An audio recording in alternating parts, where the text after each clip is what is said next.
Título, Parte 1, Parapraxias, 1916-1915, Conferência 1, Introdução. Senhoras e senhores, não posso dizer quanto conhecimento sobre psicanálise cada um dos senhores já adquiriu pelas leituras que fez, ou por ouvir dizer, mas o título de meu programa, travessão, Introdução Elementar à Psicanálise, travessão, obriga-me a tratá-los como se nada soubessem e estivessem necessitados de algumas informações preliminares. Posso, no entanto, seguramente supor que sabem ser a psicanálise uma forma de executar o tratamento médico de pacientes neuróticos. E aqui já lhes posso dar um exemplo de como nessa atividade numerosas coisas se passam de forma diferente e muitas vezes realmente de forma oposta de como ocorrem em outros campos da prática médica.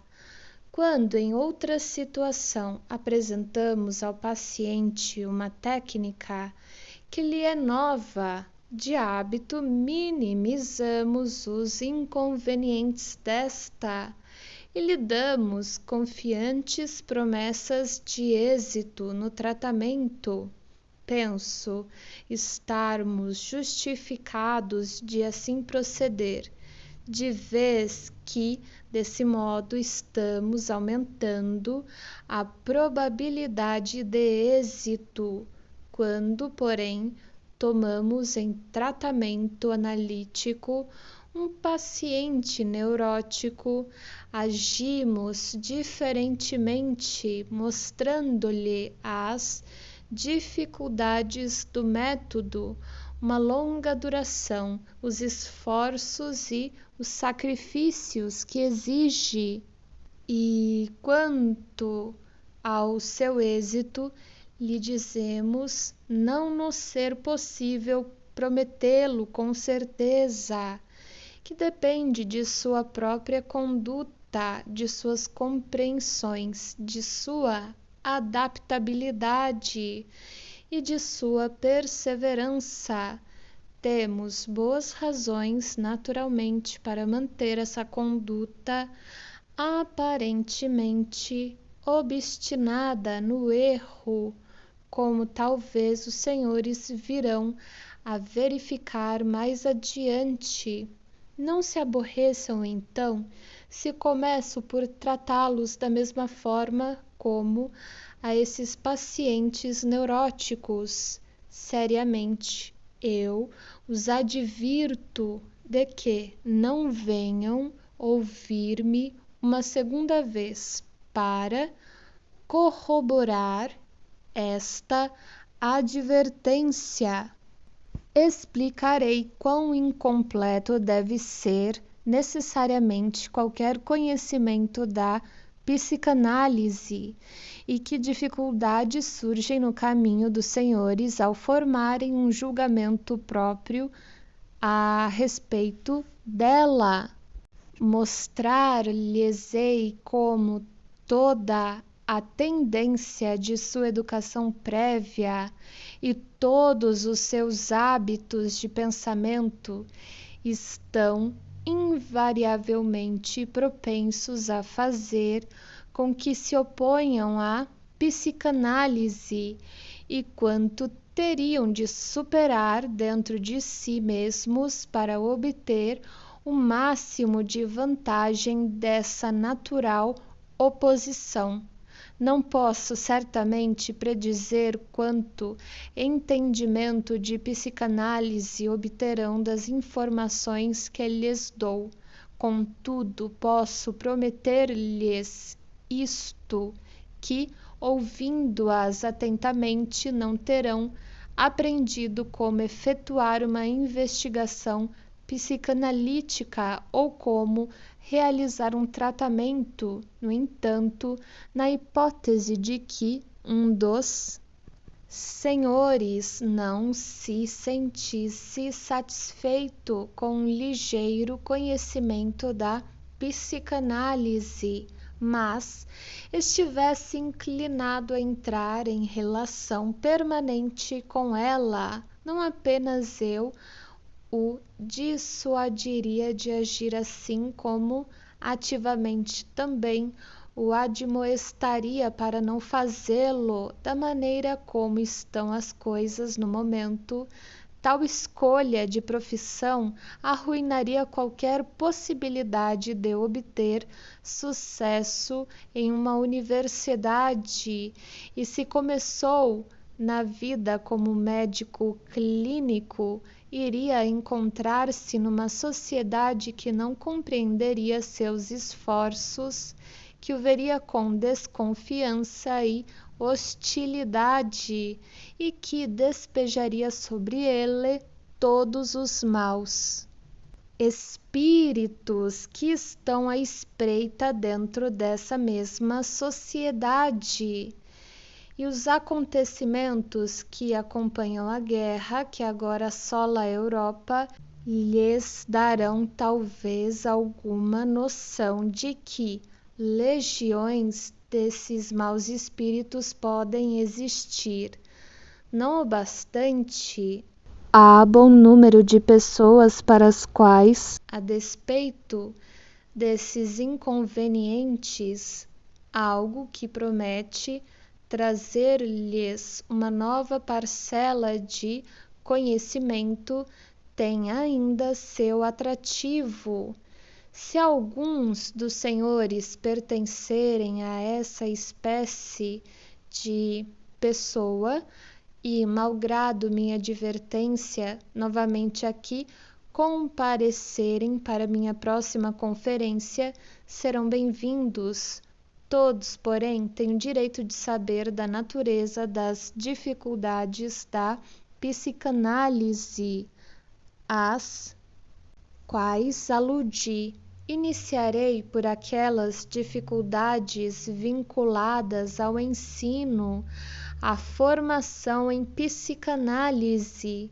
Na formação médica, os senhores estão acostumados a ver coisas.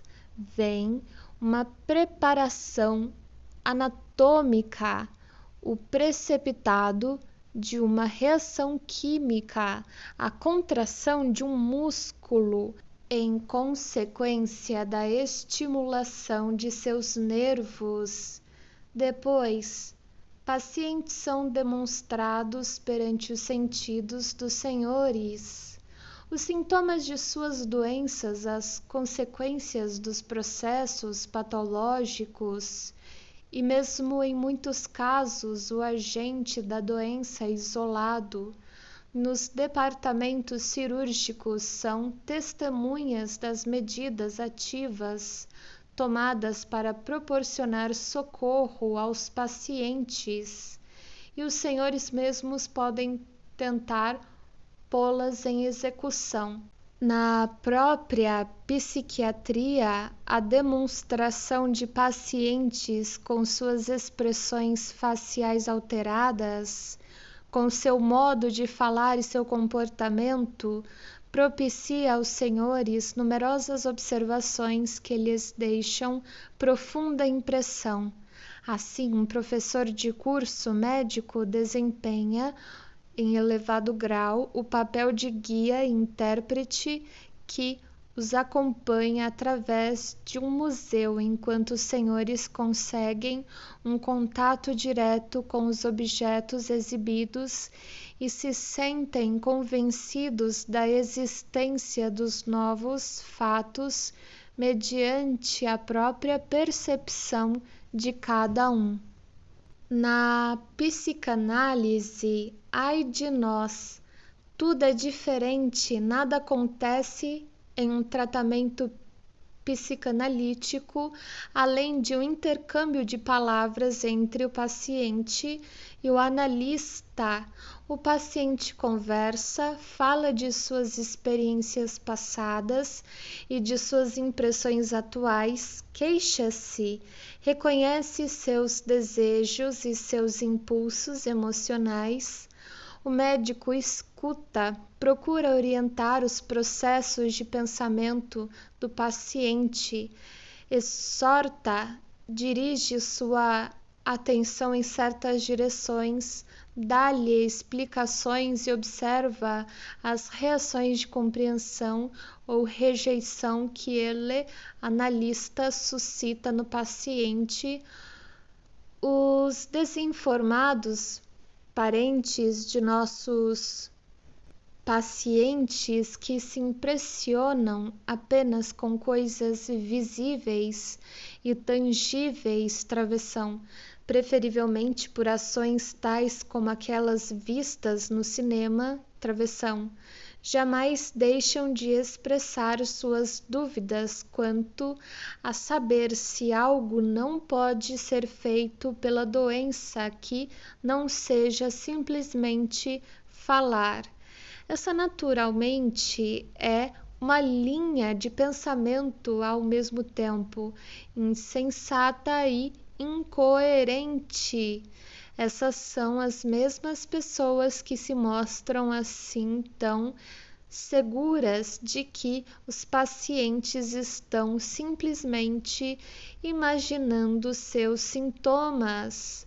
As palavras originalmente eram mágicas e até os dias atuais conservaram muito do seu antigo poder mágico. Por meio de palavras, uma pessoa pode tornar outra jubilosamente feliz ou levá-la ao desespero. Por palavras, o professor veicula seu conhecimento aos alunos. Por palavras, o orador conquista seus ouvintes para si e influencia o julgamento e as decisões deles. Palavras suscitam afetos e são, de modo geral, um meio de mútua influência entre os homens. Assim, não depreciaremos o uso das palavras na psicoterapia e nos agradará ouvir as palavras trocadas entre os analistas e seus pacientes. Contudo, nem isso podemos fazer. A conversação, que consiste o tratamento psicanalítico, não admite ouvinte algum, não pode ser demonstrada. Um paciente neurastênico ou histérico pode, naturalmente, como qualquer outro, ser apresentado a estudantes em uma conferência psiquiátrica. Ele fará uma descrição de suas queixas e de seus sintomas, porém, apenas isso. As informações que uma análise requer serão dadas pelo paciente somente com a condição de que ele tenha uma ligação emocional especial com seu médico. Ele silenciaria tão logo observasse uma só testemunha que ele percebesse estar alheia a essa relação.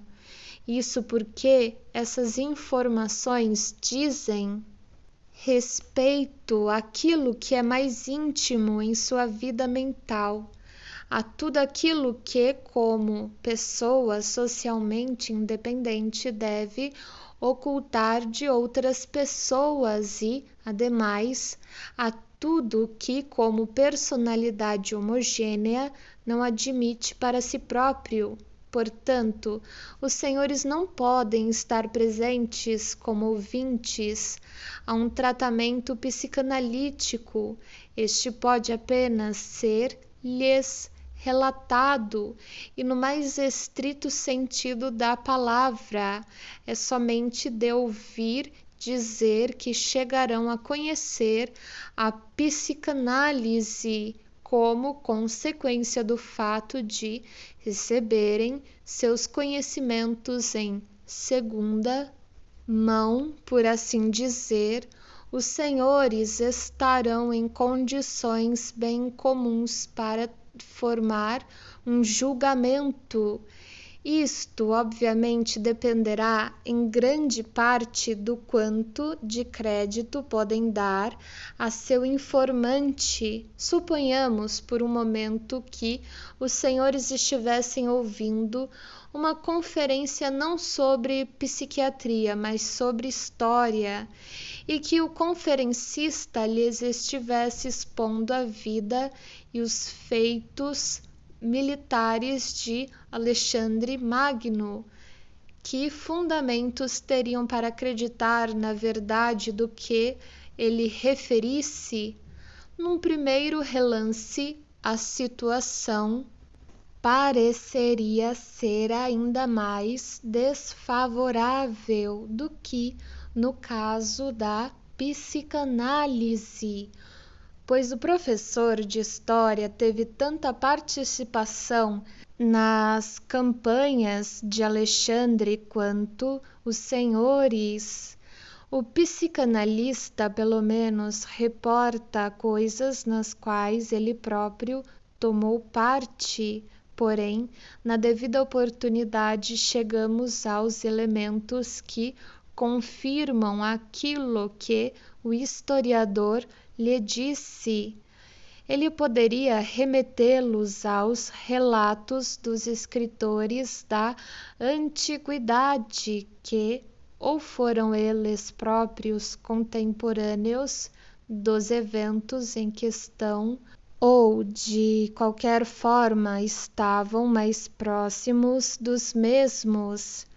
Ele poderia remetê-los, digamos, às obras de Diodoro, Plutarco, Arriano e outros. Poderia colocar à frente dos senhores reproduções de moedas e estátuas do rei que sobreviveram, e poderia passar às suas mãos uma fotografia do mosaico de Pompeia, representando a Batalha de Isso. Estritamente falando, contudo, todos esses documentos apenas provam que as gerações anteriores já acreditavam na existência de Alexandre e na realidade de seus feitos. E as críticas dos senhores poderiam começar novamente nesse ponto. Os senhores descobririam então que nem tudo aquilo que foi relatado sobre Alexandre merece crédito ou pode ser confirmado em seus detalhes. Não obstante, não posso supor que os senhores viessem a deixar a sala de conferências com dúvidas sobre a realidade de Alexandre Magno. A decisão dos senhores seria determinada essencialmente por duas considerações. Primeiro, que o conferencista não tem qualquer motivo imaginável para garantir-lhes a realidade de algo que ele próprio não julga ser real. E, em segundo lugar, que todos os livros de história disponíveis descrevem os acontecimentos em termos aproximadamente semelhantes. Se continuassem a examinar as fontes antigas, teriam em conta os mesmos fatores, os possíveis motivos dos informantes e a conformidade das testemunhas entre si. O resultado da pesquisa, sem dúvida, lhes traria uma confirmação. No caso de Alexandre, no entanto, provavelmente seria diferente quando se tratasse de personagens como Moisés ou Nimrod, não sei como ler, Nemrod. Outras oportunidades revelarão muito claramente que dúvidas os senhores podem ter a respeito da credibilidade do seu informante psicanalítico, mas os senhores têm o direito de fazer outra pergunta. Se não há verificação objetiva da psicanálise, nem possibilidade de demonstrá-la, como pode absolutamente alguém aprender psicanálise e convencer-se da veracidade de suas afirmações? É verdade que a psicanálise não pode ser aprendida facilmente e que não são muitas as pessoas que a tenham aprendido corretamente. Naturalmente, porém, existe um método que se pode seguir. Apesar de tudo, aprende-se psicanálise em si mesmo, estudando-se a própria personalidade. Isso não é exatamente a mesma coisa que a chamada autoobservação, porém, pode, se necessário, estar nela subtendido. Existe grande quantidade de fenômenos mentais muito comuns e amplamente conhecidos que, após conseguido um pouco de conhecimento da técnica, podem se tornar objeto de análise na própria pessoa. Dessa forma, adquire-se o desejado sentimento de convicção da realidade dos processos descritos pela análise e da correção dos pontos de vista das mesmas. Não obstante, há limites definidos ao progresso por meio desses métodos. A pessoa progride muito mais se ela própria é analisada por um analista experiente e vivencia os efeitos da análise em seu próprio eu, self, fazendo uso da oportunidade de assimilar de seu analista a técnica mais sutil do processo. Esse excelente método é naturalmente aplicável apenas a uma única pessoa e jamais a todo um auditório de estudantes reunidos. A psicanálise não deve ser acusada de uma segunda dificuldade na relação dos senhores com ela. Devo fazê-los aos senhores mesmos responsáveis por isso. Senhoras e senhores, pelo menos na medida em que foram estudantes de medicina, a educação que receberam previamente deu uma direção particular ao pensar dos senhores que conduz para longe da psicanálise. Foram formados para encontrar uma base anatômica para as funções do organismo e suas doenças, a fim de explicá-las química e fisicamente e encará-las do ponto de vista biológico. Nenhuma parte do interesse dos senhores, contudo, tem sido dirigida para a vida psíquica, onde afinal a realização desse organismo maravilhosamente complexo atinge seu ápice. Por essa razão, as formas psicológicas de pensamento têm permanecido estranhas aos senhores. Cresceram acostumados a encará-las com suspeita, a negar-lhes a qualidade científica, a abandoná-las em poder de leigos, poetas, filósofos, naturalistas e místicos. Essa limitação é, sem dúvida, prejudicial à sua atividade médica, pois, como é regra, em todos os relacionamentos humanos, os pacientes dos senhores começam mostrando-lhe sua. Aí está escrito façade. Não sei se é um erro de edição e é façade, ou se está certo e é façade. Façade mental. E temo que sejam obrigados como punição a deixar parte da influência terapêutica que os senhores estão procurando aos praticantes leigos, aos curandeiros e aos místicos que os senhores tanto desprezam. Não ignoro a escusa de que devemos tolerar esse defeito em sua educação.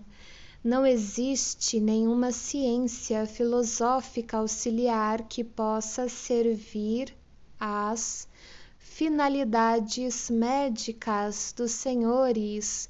Nem a filosofia especulativa, nem a psicologia descritiva, nem o que é chamado de psicologia experimental, que está estritamente aliada à fisiologia dos órgãos dos sentidos, tal como são ensinadas nas universidades, estão em condições de dizer-lhes algo de utilizável, pertinente à relação entre corpo e mente, ou de lhes proporcionar uma chave para a compreensão dos possíveis distúrbios das funções mentais. É verdade que a psiquiatria, como parte da medicina, se empenha em descrever os distúrbios mentais que observa e em agrupá-los em entidades clínicas, porém, em momentos favoráveis, os próprios psiquiatras duvidam de que suas hipóteses puramente descritivas mereçam o nome de ciência. Nada se conhece da origem, do mecanismo ou das mútuas relações dos sintomas dos quais se compõem essas entidades clínicas, ou não há alterações observáveis no órgão anatômico da mente que correspondam a esses sintomas, ou há alterações nada esclarecedoras a respeito deles. Esses distúrbios mentais apenas são acessíveis à influência terapêutica quando podem ser reconhecidos como efeitos secundários daquilo que, de outro modo, constitui uma doença orgânica. Essa é a lacuna que a psicanálise procura preencher. Procura dar à psiquiatria a base psicológica de que esta carece, espera descobrir o terreno comum em cuja base se torne compreensível a consequência do distúrbio físico e mental. Com esse objetivo em vista, a psicanálise deve manter-se livre de toda hipótese que lhe é estranha, seja de tipo anatômico, químico ou fisiológico, e deve operar inteiramente com ideias auxiliares puramente psicológicas e, precisamente por essa razão, temo que lhes parecerá estranha de início. Não considerarei os senhores, ou sua educação, ou sua atitude mental responsáveis pela próxima dificuldade. Duas das hipóteses da psicanálise são um insulto ao mundo inteiro e têm ganho sua antipatia. Uma delas encerra uma ofensa a um preconceito intelectual, a outra a um preconceito estético e moral. Não devemos desprezar em demasia esses preconceitos. São coisas poderosas, são precipitados da evolução do homem que foram úteis e, na verdade, essenciais. Sua existência é mantida por forças emocionais e a luta contra eles é árdua. A primeira dessas assertivas impopulares, feitas pela psicanálise, declara que os processos mentais são, em si mesmos, inconscientes e que, de toda a vida mental, apenas determinados atos e partes isoladas são conscientes. Os senhores sabem que, pelo contrário, temos o hábito de identificar o que é psíquico com o que é consciente. Consideramos a consciência, sem mais nem menos, como a característica que define o psíquico, e a psicologia como o estudo dos conteúdos da consciência. Na verdade, parece-nos tão natural os igualar dessa forma que qualquer contestação à ideia nos atinge como evidente absurdo. A psicanálise, porém, não pode evitar o surgimento dessa contradição. Não pode aceitar a identidade do consciente com o mental.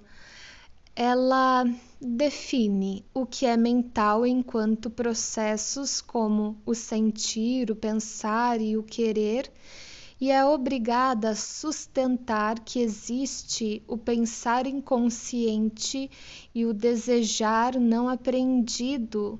Dizendo isso de saída e, inutilmente, ela perde a simpatia de todos os amigos do pensamento científico solene e incorre abertamente na suspeita de tratar-se de uma doutrina esotérica, fantástica, ávida de engendrar mistérios e de pescar em águas turvas.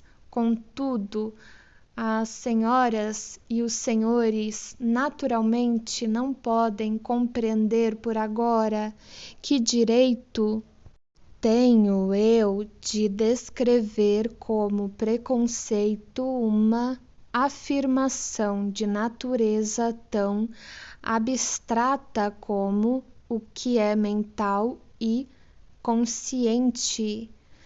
E nem podem os senhores conjecturar que evolução seja essa que chegou a levar a uma negação do inconsciente, se é que isso existe, e que vantagem pode ter havido em tal negação.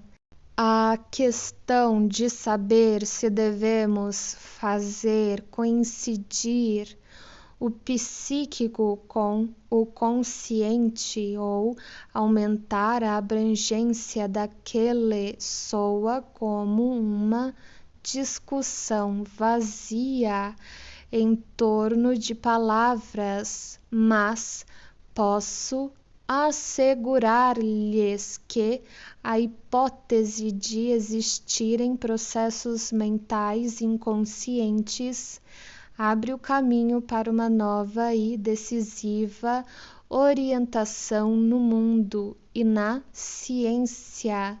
Os senhores não podem sequer ter qualquer noção de quão íntima é a conexão entre essa primeira mostra de coragem por parte da psicanálise e a segunda, da qual devo agora falar-lhes.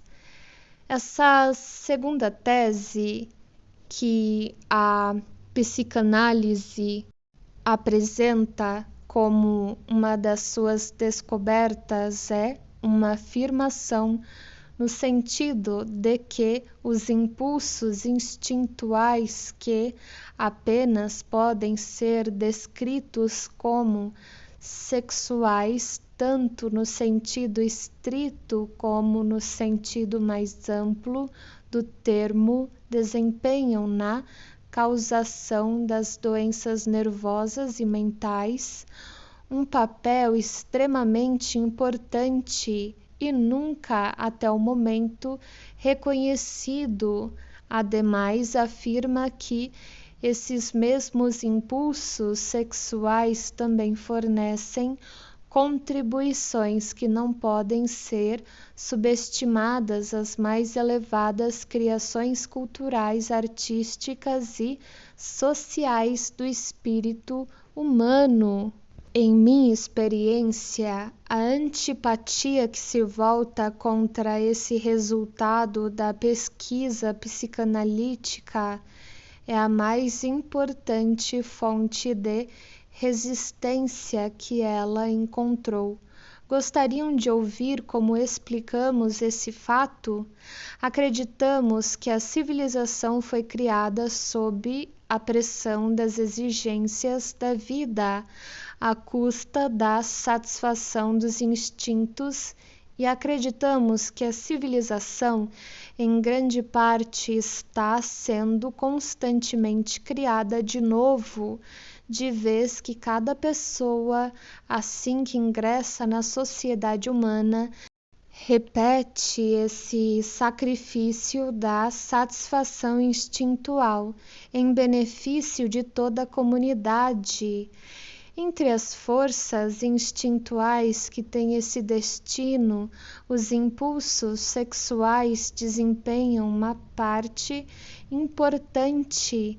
Nesse processo, eles são sublimados, isto é, são desviados de suas finalidades sexuais e dirigidos a outras, socialmente mais elevadas e não mais sexuais. Esse arranjo, contudo, é instável.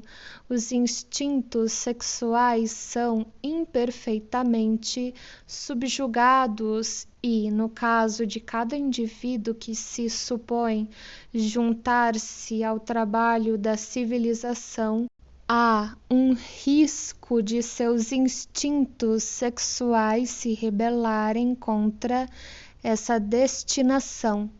A sociedade acredita não existir maior ameaça que se possa levantar contra sua civilização do que a possibilidade de os instintos sexuais serem liberados e retornarem às suas finalidades originais. Por esse motivo, a sociedade não quer ser lembrada dessa parte precária de seus alicerces, não tem interesse em reconhecer a força dos instintos sexuais, nem interesse pela demonstração da importância da vida sexual para o indivíduo. Ao contrário, tendo em vista um fim educativo, tem se empenhado em desviar a atenção de todo esse campo de ideias.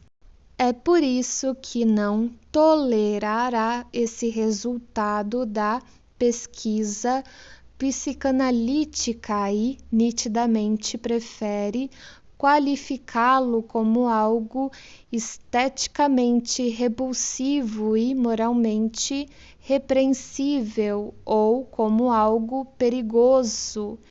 Entretanto, as objeções dessa espécie são ineficazes contra aquilo que se ergueu como produto objetivo de um exemplo de trabalho científico.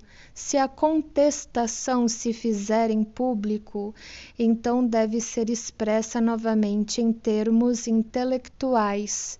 Ora, é inerente à natureza humana ter uma tendência a considerar como falsa uma coisa de que não gosta e, ademais, é fácil encontrar argumentos contra ela. Assim, a sociedade transforma o desagradável em falso, rebate as verdades da psicanálise com argumentos lógicos e concretos. Estes, porém, surgem de fontes emocionais e ela mantém essas objeções na forma de preconceitos, opondo-se a toda tentativa de as contestar. Nós, porém, senhoras e senhores, podemos afirmar que, ao expor esta controvertida tese, não temos em vista qualquer objetivo tendencioso, desejamos simplesmente dar expressão a um assunto que acreditamos ter demonstrado mediante nossos conscienciosos trabalhos. Afirmamos também o direito de rejeitar sem restrição qualquer interferência motivada em considerações práticas no trabalho científico, mesmo antes de nos termos perguntado se o medo que procura impor-nos essas considerações é justificado ou não.